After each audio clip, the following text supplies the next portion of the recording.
राम राम जी सबको।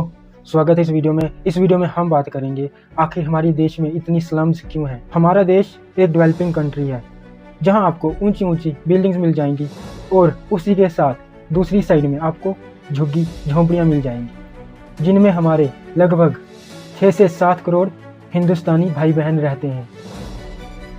यार हम एक तरफ बात करते हैं कि वर्ल्ड इज़ वन फैमिली, हमारा कल्चर है ना ये कि पूरी दुनिया एक फैमिली है, और दूसरी साइड हमने क्या किया हुआ है कि लोगों को मजबूर किया हुआ है कि झुग्गी झोंपड़ियों में रहते हैं। इसका क्या मतलब है? हम सिर्फ कहते हैं वर्ल्ड इज़ वन फैमिली क्योंकि हमने अपनी कंट्री में ही कितने गरीब लोग हैं जिनके पास खाने तक के पैसे नहीं होते, और हम बात करते हैं वर्ल्ड इज़ वन फैमिली। यार मेरे जीते जी ना मेरी फैमिली को कोई तकलीफ आए, ऐसा हो नहीं सकता। तो इस वीडियो में जानते हैं क्या वजह है, किस वजह से हमारे देश में इतनी झुग्गी झोंपड़ियाँ हैं और इनमें लोग रहते भी हैं। पहला रीज़न है रैपिड अर्बनाइजेशन।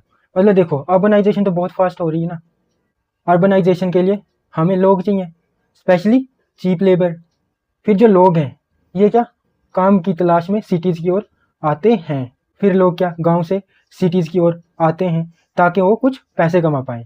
लेकिन जितने वो पैसे कमाते हैं ना, उन पैसों में वो अफोर्ड नहीं कर सकते कि कहीं वो रेंट पे रूम ले सकें या कोई घर ले सकें, क्योंकि सिटीज़ में अफोर्डेबल हाउसिंग नहीं है। और हमें क्या चाहिए? Cheap labour.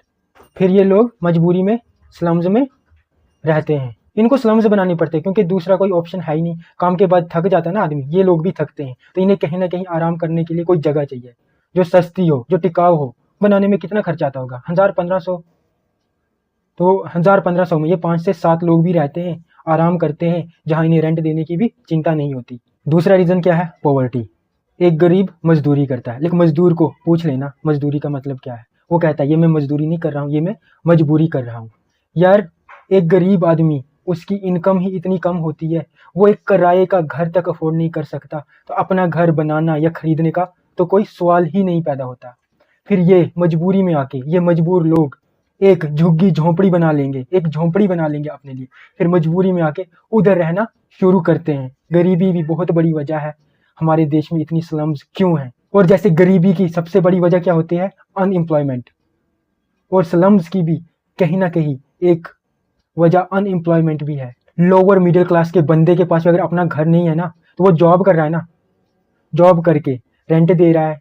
अगर सोचो कल को उसकी जॉब चली जाए या उसके जो बच्चे हैं उनको जॉब ना मिले, अनएम्प्लॉयड हो जाएं, उनके पास अपना घर नहीं है, और ये मकान मालिक अगर आप ये 2-4 महीने का एडवांस किराया लेते हैं या 2-4 महीने शायद चढ़े जाए ना ऊपर, फिर तो पता नहीं क्या कर ले। अगर ये लोग अफोर्ड नहीं कर पाते किराया देना क्योंकि इनके पास जॉब नहीं है, अनएम्प्लॉयड है।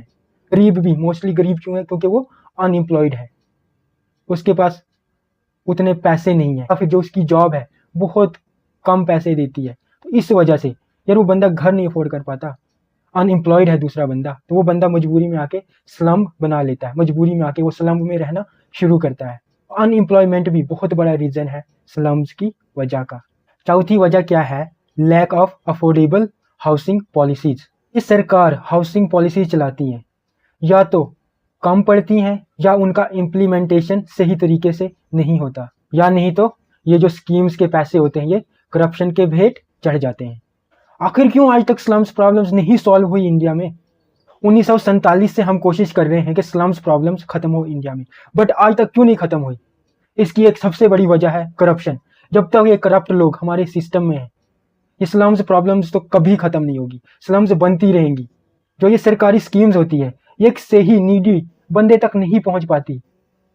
अगर पहुंच पाती ना तो आज एक भी स्लम नहीं होती हमारे देश में। सही बंदे तक स्कीम के पैसे नहीं पहुंच पाते तो वो लोग मजबूर हैं स्लम्स में रहने के लिए, क्योंकि उनने कहीं तो रहना है ना, सड़क पे सो तो नहीं सकते। वहां से भी पुलिस भगा देती है अगर कोई सड़क पे सोता है तो ये लोग मजबूर हैं, तो ये फिर स्लम्स डालते हैं, स्लम्स में रहना शुरू करते हैं। एक और बड़ा रीजन है माइग्रेशन। देखो हमारी देश की जैसे स्टेट्स हैं यूपी, बिहार, एमपी, और भी बहुत सारी स्टेट्स होंगी। अब जो यहाँ के लोग हैं यूपी बिहार के, एक चीप लेबर, हमें चीप लेबर कहाँ से मिलती है? यूपी बिहार से। ये लोग काम करने के लिए क्या माइग्रेट होते हैं बाकी सिटीज़ में, जैसे दिल्ली चले गए, जम्मू आ गए, मुंबई चले गए, और भी बड़ी बड़ी सिटीज़ में ये लोग चले गए काम करने।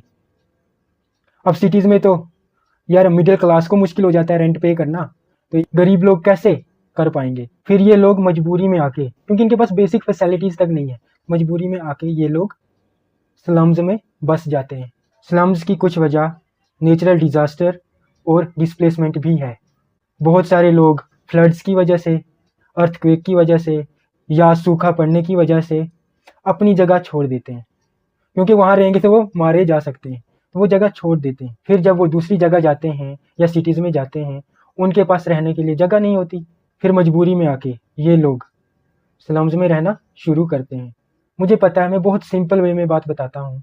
मैं चाहता हूँ कि मैं जो बात बता रहा हूँ ना, ये सबको समझ आए। हर एक बंदा सरकार से सवाल पूछे कि कब हमारी ये प्रॉब्लम्स ठीक होंगी, कब हमारी ये प्रॉब्लम्स सॉल्व होंगी। जैसे नेचुरल डिजास्टर की मैं एक एग्जांपल देता हूँ, ये मेरे साथ पर्सनली हुआ था। जहाँ मैं रहता हूँ 2013 में यहाँ अर्थक्वेक्स आ रहे थे। फिर भाई हमें भी तो अपनी जान प्यारी है, तो अपनी जान बचाने के लिए हमने भी अपने घर बार छोड़ दिए, ज़्यादा दिन के लिए नहीं, कुछ दिन के लिए। तो हम कहाँ रहने लगे?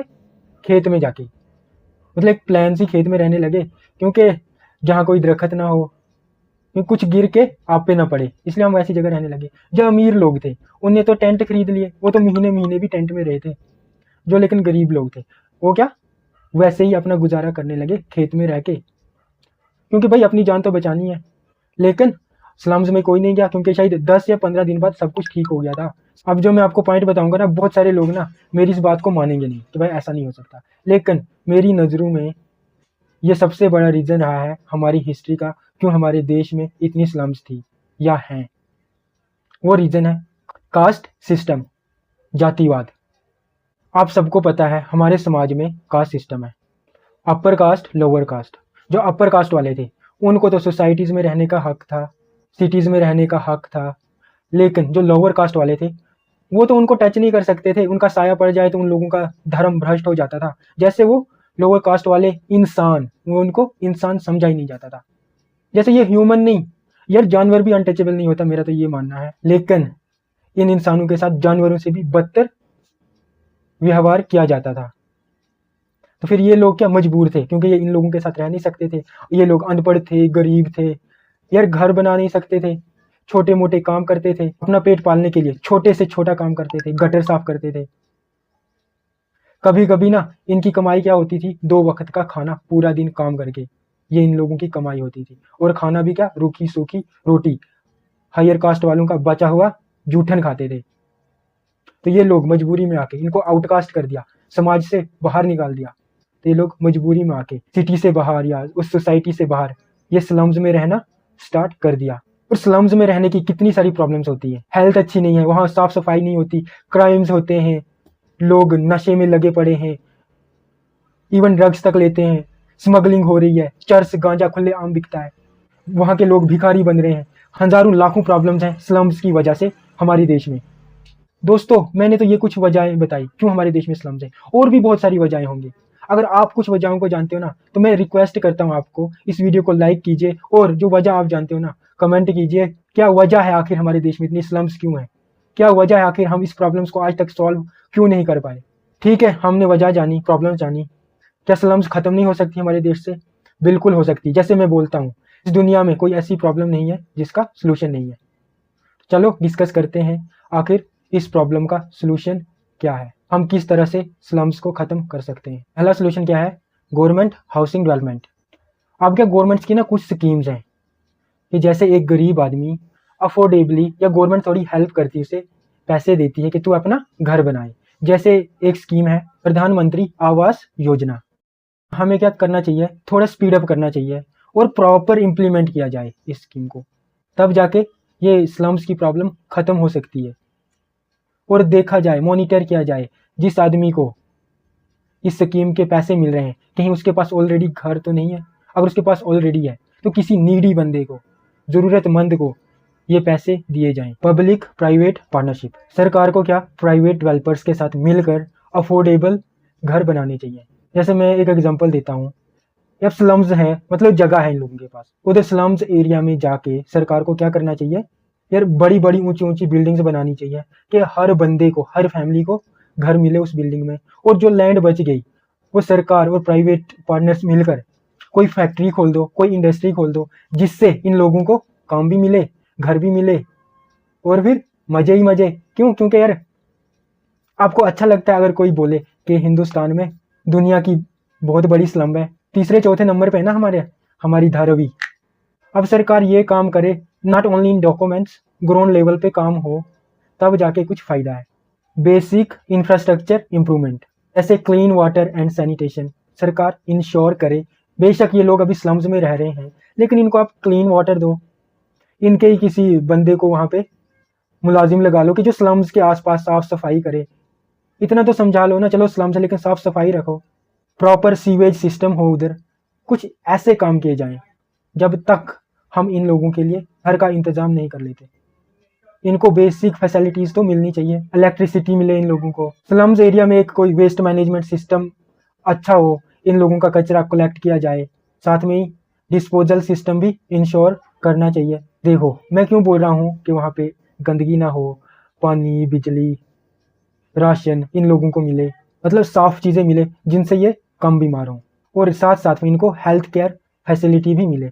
अगर ये लोग बीमार होते हैं तो यार इनके पास पैसे नहीं है डॉक्टर के, तो कैसे जाएंगे यार, डॉक्टर के तक जाने के पास इनके पास पैसे नहीं होते। इनके आसपास यार कभी कोई कैंप खुलवा दे सरकार की, इन लोगों का चेकअप्स हो जाए, इनकी हेल्थ का पता चले ये ठीक है कि नहीं है, हेल्थ वाइज भी इन लोगों का ख्याल रखा जाए। फोर्थ सोल्यूशन क्या है, education and skill development. Slums area में गवर्नमेंट क्या करे कि इन लोगों के लिए भी ना पास में इनको कोई स्कूल बना के दे दे, स्कूल बना के दे दे जहाँ पे ये लोग पढ़ सके, जहाँ पे इन लोगों को क्या प्रॉपर एजुकेशन मिले, क्वालिटी एजुकेशन मिले। सरकार कोई आंगनवाड़ी खोल सकती है स्लम्ब में, क्योंकि यार इन लोगों को ना ये एजुकेशन मिलेगी तभी इन लोगों को समझ आएगा, तभी यार आदमी का ब्रेन डेवलप करता है।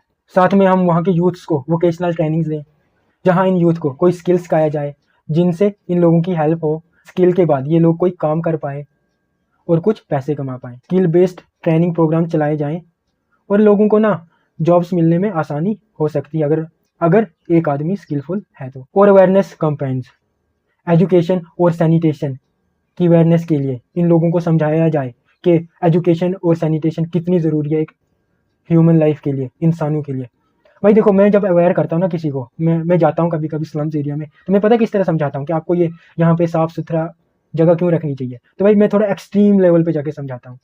मैं कहता हूँ आप लोग बीमार पड़ोगे तो आपका हज़ारों लाखों का खर्चा होगा, हज़ारों लाखों का खर्चा अगर आप नहीं दे पाओगे तो आपके बच्चे बीमार पड़ेंगे, आप लोग बीमार पड़ोगे।